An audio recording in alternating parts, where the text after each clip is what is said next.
Welcome back to Boring Gear Reviews. Today we've got the EarthQuaker Devices Life Pedal.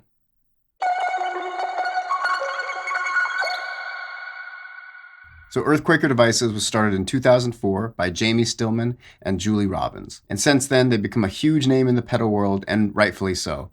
So many people use their gear, and they have a really wide variety of stuff they make. A few years back, they made version 1 of the Life Pedal, and it was a super limited run, and it sold out immediately, and then you never saw it again unless it was on Reverb for crazy prices. Then they came out with version 2, and kind of the same thing happened. And they've just released version 3, which comes with a few improvements, and it looks like it's going to be in regular production. So what is it? Basically, it's a distortion pedal with a boost and an analog octave up circuit. The distortion circuit is based off of a very famous distortion pedal,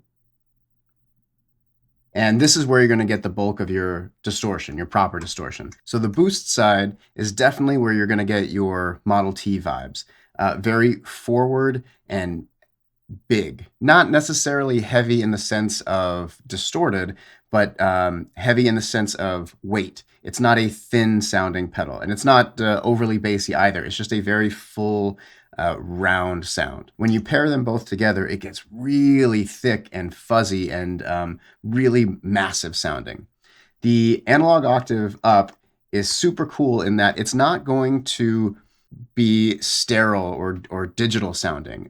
You can get just regular octave up sounds, but you can also play with it and get really kind of messed up, broken, almost bit crushed or ring modulating kind of sounds too. We've got 6 knobs and 3 switches. Your first knob is magnitude, and that is going to control the output of the boost channel, and that foot switch is also labeled magnitude. Your second knob is the octave knob, and that's going to blend in the analog octave circuit, and that is also controlled by the middle switch. And the last 4 knobs are all for the distortion side, which is called amplitude in this pedal. So you're going to have 3 clipping options. You're going to have an op amp, symmetrical, and asymmetrical. Your next one is going to be distortion. Obviously, you can go anywhere from super low gain to pretty high gain. You have a filter, which is going to be like a low pass. And then the last knob is amplitude, which controls the output volume for just the right channel, the amplitude channel. Obviously, as with all EarthQuaker stuff, you have their flexi switching. So all of the switches are both latching and momentary. So for the demo today, I'm using my 1989 Orville by Gibson ES335. The pickups are Tyson tone Deacons, and these are low output, unpotted pickups. So a lot of times people, especially if they play heavier stuff, kind of steer away from low output pickups. They want higher output to drive the front end of their amps, get more distortion and all that stuff, which is great. But just don't let that make you think that you can't get a lot of really crunchy distortion with low output pickups. You totally can. It's a sound that I prefer. I like the more dynamics and the more kind of open, chimey sound if I want it. And as far as the pedal goes in this first clip, I'm going to use as much of it as I can in one go. So you're going to hear my clean signal, and then you're going to hear me engage the boost, the magnitude, and then I'm going to turn that off and engage the distortion side or amplitude. And then you're going to hear both the boost and the distorted circuits. And then finally at the end, I'm going to put in the octave circuit. So I have magnitude around 2 o'clock, octave all the way up. I'm using the op amp, so there's no diodes in there. Distortions around 11 o'clock. Filters at noon, and then the amplitude, which is going to be set basically for the whole demo, is going to be around 1 or 2 o'clock. So what you're going to hear is the differences of the distortion characteristics, and then when the octave comes in and I'm picking heavily, you'll hear it as that. It also gets you get this really cool kind of grindy thing happening with the octave, which I use as an effect as well. And then at the end of this clip, I'm going to pick really soft, and you'll hear what I was talking about, how you can get like ring modulated or bit crushing sounds with it. Super cool.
So as you can hear, it can cover a pretty wide range, super fun to use. And I feel like because of the 3 switches, you can really play with different combinations of tone, and whether that's in telling a story with what you're playing, or you're switching things up for, your verses and your choruses or your breakdowns or your solos or whatever it is, it gives you a ton of options all in one pedal. I think because of the band that it's associated with, the urge to just use this as like a super heavy doom pedal is high, which is rad. Do that. But also know that the low gain sounds in this thing are fantastic. My personal favorite thing to do is use the boost channel as like a very low gain breaking up amp, and then my distortion and octave channels I can use to color sound as I want. So what you're going to hear in this clip is just that. I'm going to use the magnitude channel as low gain, so I'm going to have the magnitude set to about 1 o'clock, 2 o'clock, and then the octave is going to be on the entire time. The cool thing about that is it's attached to the amplitude section. So you're not going to hear it unless I engage the distortion circuit. And that gives you a lot of cool options to add in octave and distortion whenever you want. I'm going to keep the octave set at noon, and I'm going to be using the symmetrical clipping, and I'm going to have the distortion all the way up, completely maxed out. And I'm also going to use the filter around 1 or 2 o'clock too. This gives it a much woollier tone. And then again, amplitude set that whole time. So the other thing I'm going to do is pair this with the Death by Audio Rooms. The way I'm going to use it is I'm on channel 1, the Rooms Reverb, and the time is fairly modest, but I'm cranking up the pre-delay, so you're going to hear not only the tails of the reverb, but a little delay as well.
So in this clip, we're going to start with the amplitude section, and I'm going to have it set at noon with the filter at 9.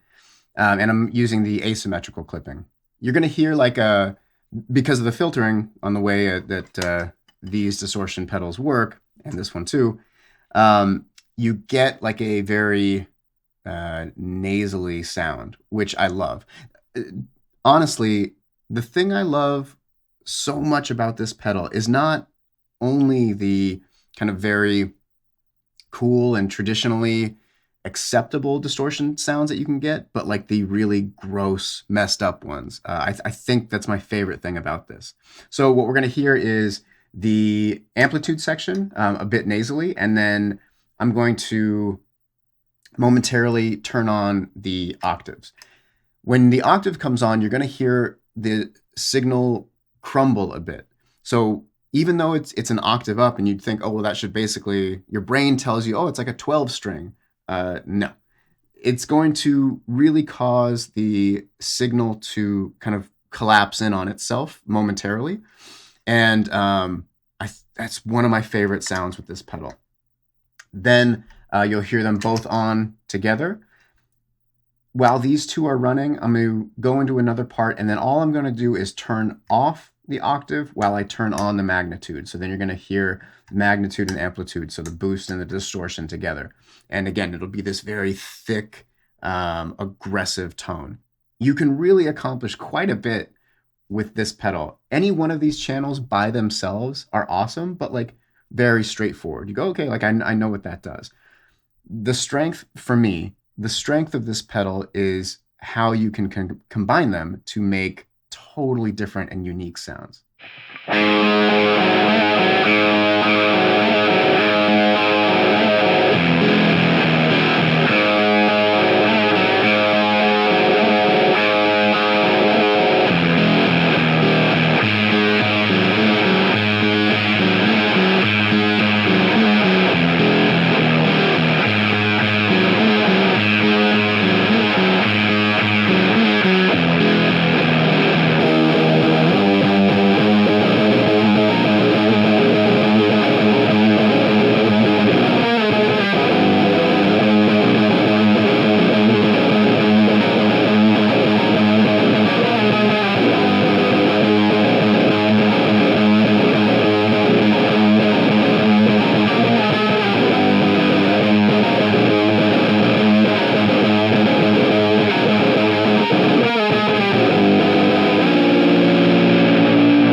In our last clip, I'm going to use just the amplitude section, but I'm going to use it as a low gain distortion. Again, one of the really cool things about this pedal is how good the low gain stuff sounds. It's easy to go overlooked in a pedal like this. Again, just because of, how awesome it looks and, its origin. The inclination would be to just run it heavy, but you would really be missing out on something special, because not only does it do really awesome, messed up, mangled heavy stuff and straightforward heavy stuff, it does really gorgeous low gain sounds too. So in this clip, I'm going to use this as a low gain. I'm only going to use the amplitude section. So back to the op amp, and the distortion is almost off. Basically, I just turned it up enough to get a signal, and the filter around 1 o'clock, and that's it. It's going to be paired with the Dark Star from Old Blood Noise Endeavors. I'm having on the crush setting with the reverb around 10 o'clock, 11 o'clock, whatever. Control 1 all the way counterclockwise, and control 2 at noon. And then the mix about 10 or 11 o'clock as well. So this is going to provide like a low octave kind of droning pad underneath. And then in the second half of the clip, I'm going to be using the Thermae from Chase Bliss Audio. And the setting is going to be a bit fluttery, and there's like some of the sequencing is engaged. So it's not going to be super prominent, but it's going to be kind of underlaying, and it's going to go between, so the signal will go life pedal, Thermae, and then the Dark Star.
All right, well, there you have it. Pretty obvious to say, I think this thing is great.